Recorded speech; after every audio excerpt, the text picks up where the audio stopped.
कभी कभी जीवन की सबसे बड़ी सिद्धि किसी मंत्र में नहीं, बल्कि एक क्षण की करुणा में छिपी होती है। ये कथा है कर्म सन्यासी रामबंधु की, जो शाबर मंत्र की खोज में निकले थे, पर उन्हें मिला उससे भी बड़ा सत्य। मध्य भारत की पवित्र भूमि अमरकंटक की शांत पहाड़ियों पर जब सांझ उतरती है तो प्रकृति स्वयं ध्यानमग्न हो जाती है।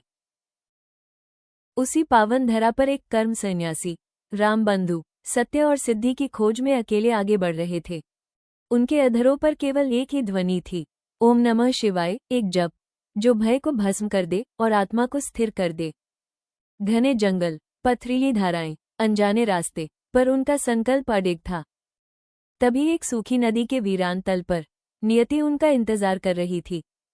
अचानक उनके सामने एक सफेद नाग, शांत पर तेजस्वी, जैसे किसी रहस्य का प्रहरी, अचानक से प्रकट हो गया। भय ने उनके हृदय को जकड़ लिया। साधक का मन डगमगाया।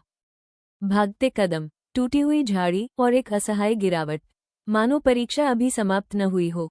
नाग की स्थिर आंखें, क्या वो क्रोध था या कोई संकेत? जीवन की रक्षा के लिए वे भागे, पर क्या कोई साधक भय से भाग सकता है? तभी दूर से उन्हें एक विशाल बरगद शरण देता हुआ दिखाई दिया। उन्हें लगा मानो प्रकृति की गोद स्वयं उन्हें बुला रही हो। वहीं समीप एक छोटा सा हनुमान मंदिर, भक्ति और शक्ति का मौन साक्षी भी नजर आया।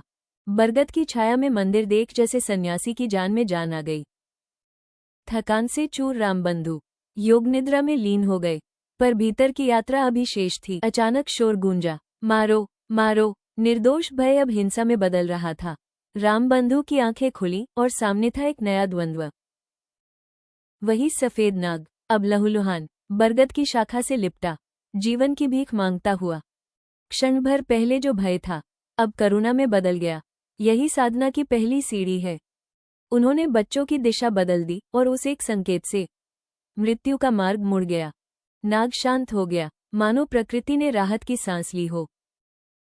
तभी बरगद की शाखाओं के मध्य एक दिव्य प्रकाश प्रकट हुआ। उस प्रकाश में प्रकट हुई गुरु की छवि, परमहंस स्वामी सत्यानंद सरस्वती, मुस्कुराते हुए, जैसे परीक्षा पूर्ण हुई हो और वे कह रहे हैं, क्यों रामबंधु, शाबर मंत्र सीख लिया?